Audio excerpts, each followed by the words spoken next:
A warm welcome to TV Africa News and thank you for always joining us. This is Africa Today. My name is Najuma Luima, but first are the headlines. President Museveni vows to fight insecurity and poverty in Uganda. Alupo named Vice President, Nabanja named Prime Minister as Museveni finally releases cabinet list. Good luck in Bamako for ECOWAS mediation talks with the new regime. And in sports, Waiswa Watenga train with the Uganda Cranes team in South Africa. A warm welcome once again. Now the news in detail. The President of Uganda, His Excellency Yoweri Kaguta Tibuhaburra Museveni, has vowed to fight tooth and nail against ruthless extrajudicial killers who are threatening Uganda's security. Museveni said that no one can overthrow his national resistance movement by use of gun and force. We have more. As you heard, this 9th day of June was a day when 9 people were slaughtered by Basilio Okero in the Chikandwa village of Nakaseke district. Museveni said this while at the 32nd Heroes Day celebrations held at ceremonial grounds at Kololo. He warned all those mistreating and using force against Ugandans to stop it immediately. President Museveni accused the opposition parties in Uganda for masterminding the destruction of peace in his government, citing the November 2020 killings during the general campaigns where more than 50 Ugandans lost their lives. So there's no need to use force. But some people think they can use force and uproot the NRM. It will not happen. That's a wrong line. Museveni said that the reason he went to the bush was to fight acts of terrorism and killing, and warned that no one can win NRM using guns and force, but rather will be defeated. So it's just a waste of time. But the mistakes on the NRM side is sometimes to overreact, partly because of poor leadership in some of these groups. You find the soldiers are not well briefed. They just go into a situation without proper briefing. On the issue of terrorists who attacked General Katumba Wamala and killed his daughter and driver, President Museveni said that he will continue following the investigations and bridge all the gaps in the security field. And also to think that you can use insecurity, like recently when they killed a girl of Katumba, a daughter, and a driver. That will not bring down the NRM. You can be sure about that. What will happen is that we shall mobilize. He cautioned Ugandans to work hard and chase poverty out of their homes, and said that insecurity is the root cause of poverty in Uganda. If somebody becomes violent and goes threatening the lives of the security people, there is also a procedure. In some cases, mistakes happen. Some of them don't follow that procedure. President Museveni has finally released the much-awaited cabinet list, with retired Major Jessica Alupo appointed as the new vice president, well as former state minister for health in charge of general duties. Robina Nabanja has been named the prime minister. Nahabwe reports.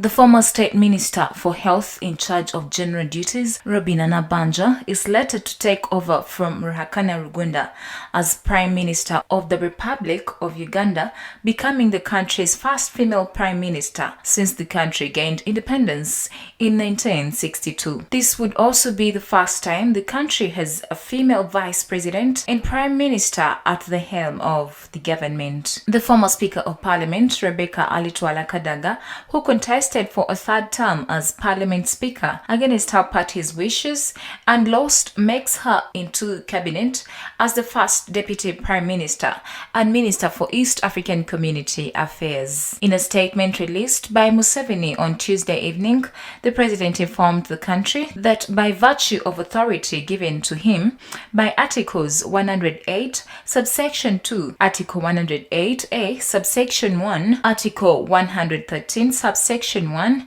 and Article 114, subsection 1 of the 1995 Constitution of the Republic of Uganda, appoints His Excellency the Vice President, Right Honorable Prime Minister, Honorable Cabinet Ministers, and other ministers.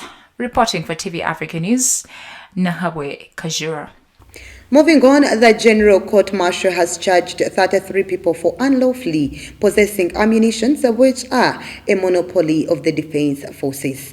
The 33, led by Seguja Rashid, who prayed to use the popularly known nucleus, who include Anthony Wameli, Shamim Malende, Benjamin Katana, Medad Segona, among others, have all denied the charges. Let's take a look. Prosecution led by Captain Samuel Masereje alleges that 33 around the month of November 2020 and 12th May 2021 in areas of Jinja, Mbale, Chireka, Nankulabi, Kawempe, Natete, and Kampala Central were found in unlawful possession of 13 pieces of explosive devices, which are the monopoly of the Defense Forces. They have, however, denied the charges before 7-member court chaired by Lieutenant General Andrew Guti, and the men have been sent on remand at Chitalia Government Prison, while the women to Chigo Government Prison until 22nd June 2021, as investigations are going on according to prosecution. Meanwhile, the 18 Jal Noob supporters who were expected to appear before the same General Court Martial in Machindie to know their fate on bail were non-produced with no reason given. The 18, who included Edward Sebufu, Elias Edimutwe, Bukeni Ali, Elias Nubianli, among others, were denied bail on 25th May 2021 when they last appeared before court on grounds that the state was in process of being scrutinized. Reporting for TV Africa News, Nahabwe Kajura. Away from that, government has temporarily waived curfew for public buses and taxis plying the upcountry routes to allow easy movement of students and other people that are heading out of the city. President Museveni, in his Sunday address, gave public transport up to June 10th before the suspension of inter-district travel takes effect. We have more. Dr. Diana Atwini, the Permanent Secretary of Ministry of Health, said that curfew for buses taking people up country will now be temporarily suspended.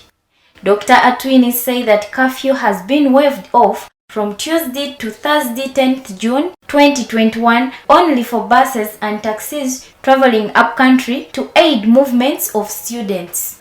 So Ministry of Works has been directed by HE and Finance to find a way of taking these people who are stranded to their places. But also one of the fears and what was causing that panic and stampede is because of the curfew. Ministry of Health has noted and also received requests that waive, and in consultation with the president, the waive has been given to lift the hours of curfew, because these are buses that are going to go and to travel long distances, and that was one of the reasons the bus owners were giving, that they could not move in the evening. But now we have waived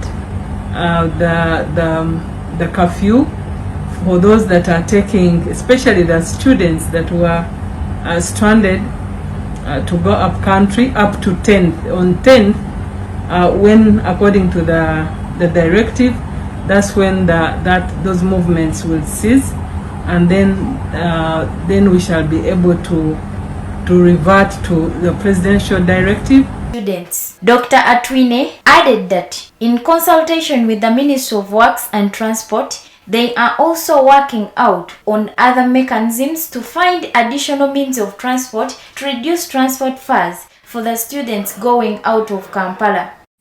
Of the president to close the schools, and also that partial lockdown of inter-district movements.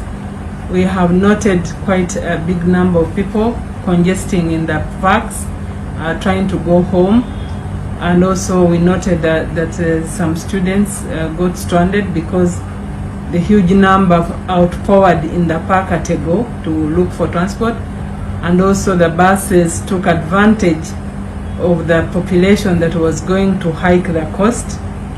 We have discussed this, and the Ministry of Works is making arrangement to make sure that they take the children, especially those that did not have enough money. I understand the buses have increased up to 80,000. Many students and people were seen stranded in different parks, and many were forced to sleep in the parks with no buses to take them, while others complained about the increased fares, saying it's unfair. A number of students have gathered at City Square in Kampala to get free transport from government so as to get back to their home villages following the hike in transport fares, which left many of them stranded in bus parks. Yesterday, government decided to offer free transport to students back to their home districts following the president's directive to close all schools due to the surging cases of COVID-19. Students were told to gather at the Constitutional Square in Kampala. TV Africa spoke to some of them. Pastor Duncan Asimwe.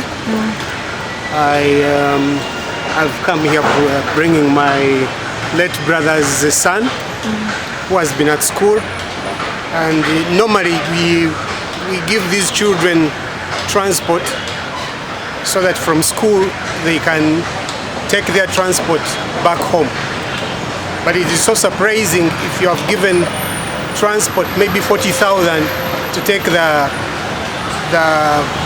student back home, and it so happens that transport has been tripled, and such a boy cannot go home, and so we are so perturbed. But we also want to thank the government for this gesture that they have given, at least to help some of the stranded students.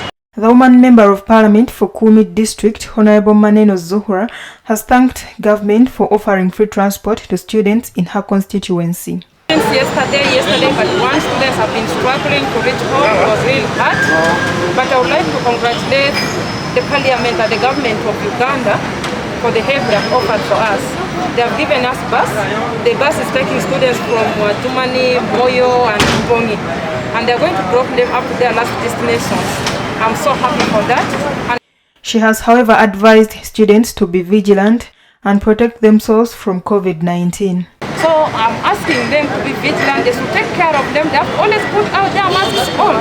They should keep the social distance, wash their hands wherever it is requested. And social gatherings are really not allowed. They should also accept that, because these students who are going home right now, we don't know their status. We never know they're also taking us corona home. But since they're our own, we cannot protect them. We need them home, but we need to keep on checking each other. They have to take them, they have to go and check them in the medicals. Expecting more. Nalgo Muyingo, Africa Today. Let's take a very quick short break. We will be right back.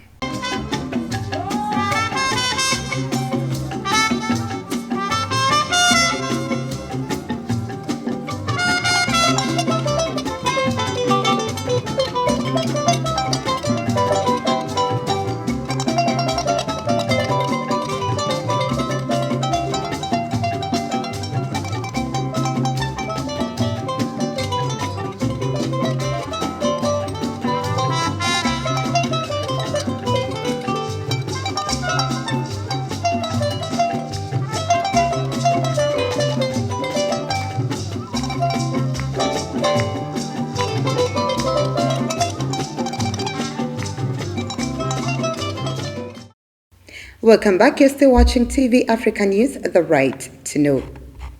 Burundi on Tuesday held an event in Gitega, its political capital, to remember its former leader, Pierre Nkurunziza, whose sudden death last June forced the country into a quick transition, with the reigning president Evariste Ndayishimiye calling Nkurunziza a patriot. Burundi President Evariste Ndayishimiye said that His Excellency Pierre Nkurunziza was a courageous person who loved to work and inspire others, and understood that whoever wants to succeed must work hard. His Excellency Pierre Nkurunziza was a courageous person. He loved to work and inspire others, and he understood that whoever wants to succeed must work hard. He was the model of a good worker who starts work very early and saves time to go and inspire others at work. Burundi's ruling party, the National Council for the Defense of Democracy Forces, was founded by Nkurunziza. Nkurunziza was in power for 15 years, having ruled from 2005. But his controversial bid for a third term in 2015 plunged the Central African country into a political and security crisis it is still recovering from. President Ndayishimiye declared June 8th a day to commemorate Nkurunziza and the National Day for Patriotism to be held every year. Former Nigerian President Goodluck Jonathan arrived in Bamako on Tuesday with a delegation and once again as the mediator of the Economic Community of West African States for talks with the new Malian government. Let's take a look. While addressing the media, Goodluck Jonathan said that there was no major expectation, as the key thing was to have a conversation with the head of the government, Kano Goita, who was in May the deputy, and with the new prime minister. As I said, and it was reiterated by the mediators, that the commitment of ECOWAS has accompanied the transition process so that elections are held according to the schedule that has already been established by the Malian authorities. Therefore, our role will be to support this process. So there was already the first step that was mentioned at the Accra summit, namely the appointment of a civilian prime minister. That happened yesterday, and I think it's a positive point.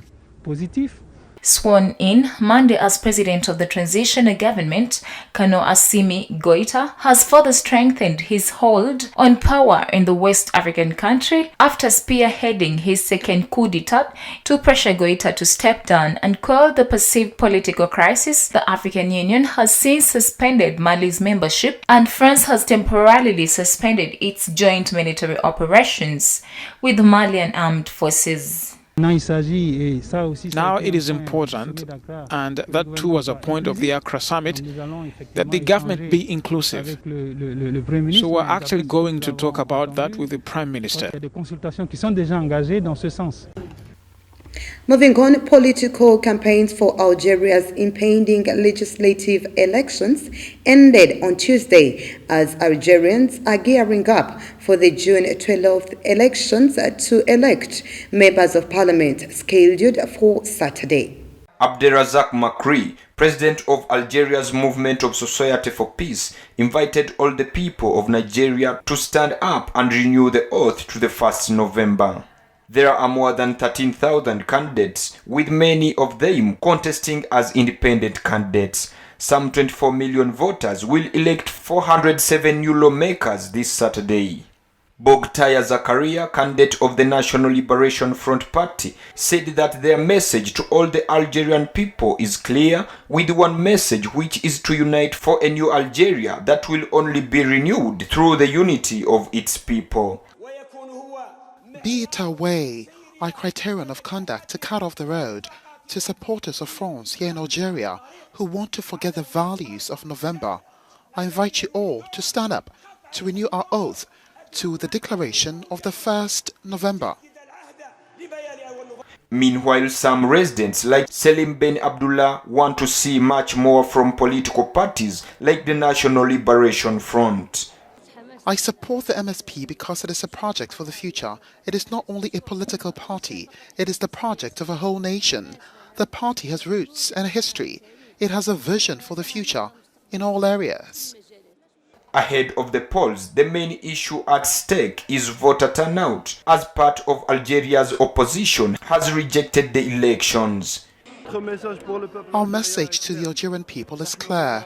We have one message, which is to unite a new Algeria that will only be renewed through the unity of its people. And we are its people. We're still waiting for these leaders to pay attention to the people. The general public is lost and looking for the minimum requirements of life, like a job and many other things. The Algerian people have really become unable to live. We hope that the NLF will be standing high and ahead of others. The increasingly protesters by Hirak movement also lurks around. Let's once again take a very quick short break. We will be right back.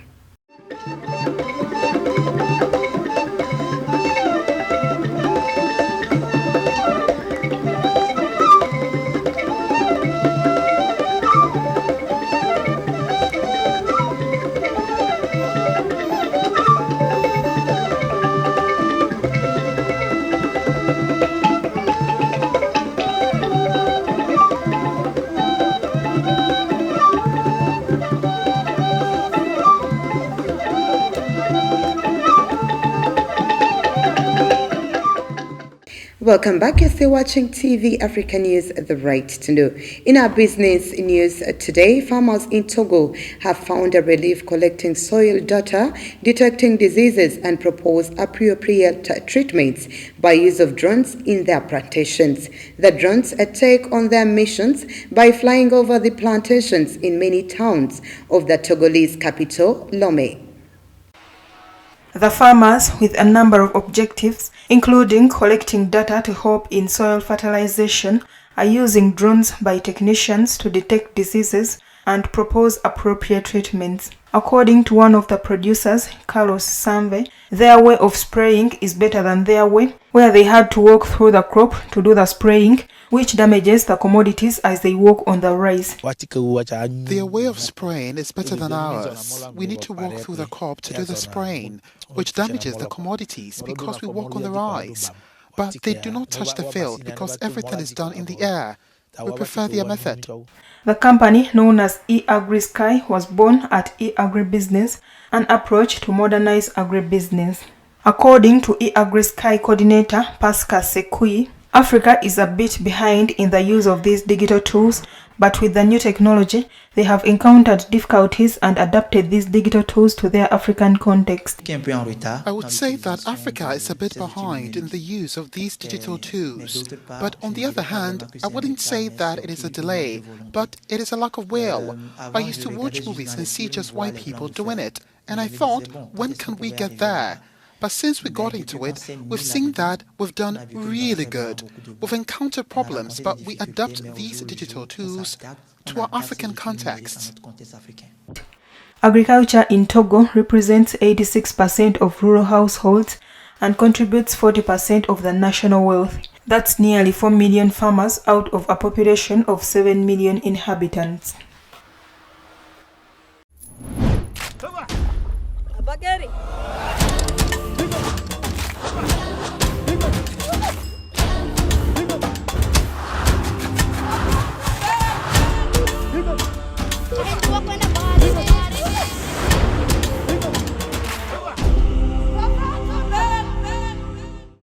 In our health news today, the Director of Public Prosecutions, Jane Francis Abodo, has advised police to release on bond all suspects arrested on minor cases.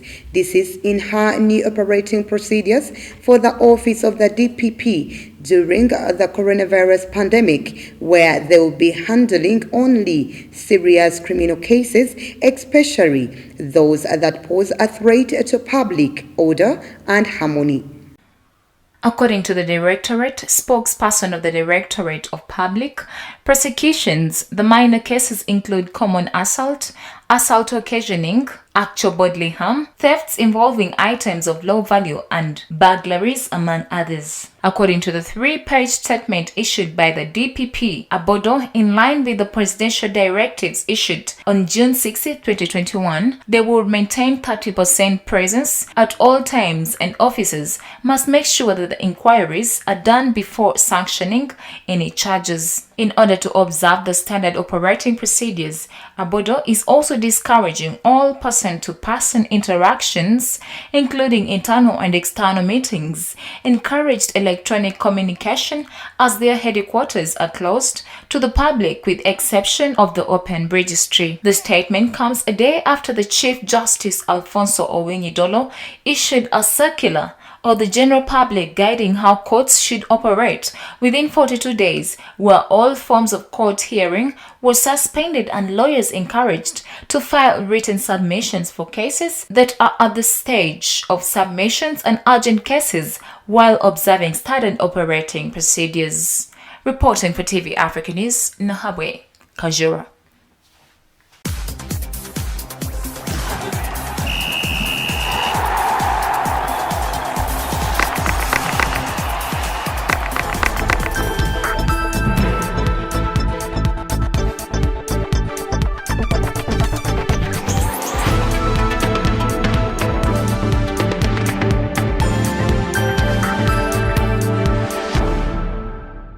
In our sports news today, it is a full house for the Uganda Cranes team in South Africa following the arrival of two players, midfielder Moses Waiswa Ndondi, who plays for SuperSport United, and goalkeeper Ismail Watenga, who plays for Chippa United in South Africa. Katende has more.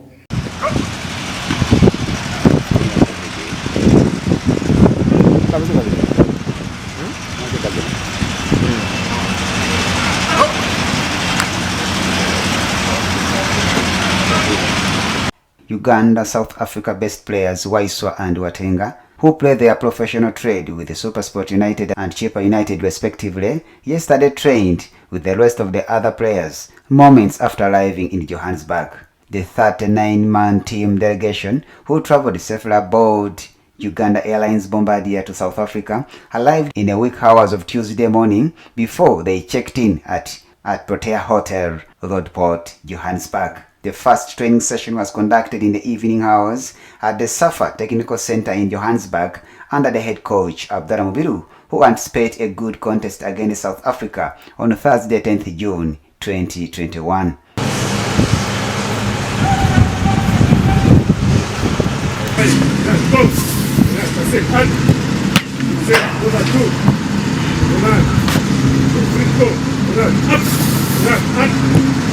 Mubiru noted that they trained well for a week in Kampala before traveling to South Africa, where they reached safely, adding that the morale for everyone is high, mental and physically ready for the game.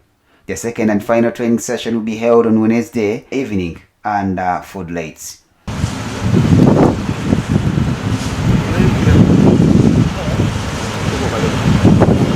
Katendi Chawasinga reporting for TV Africa.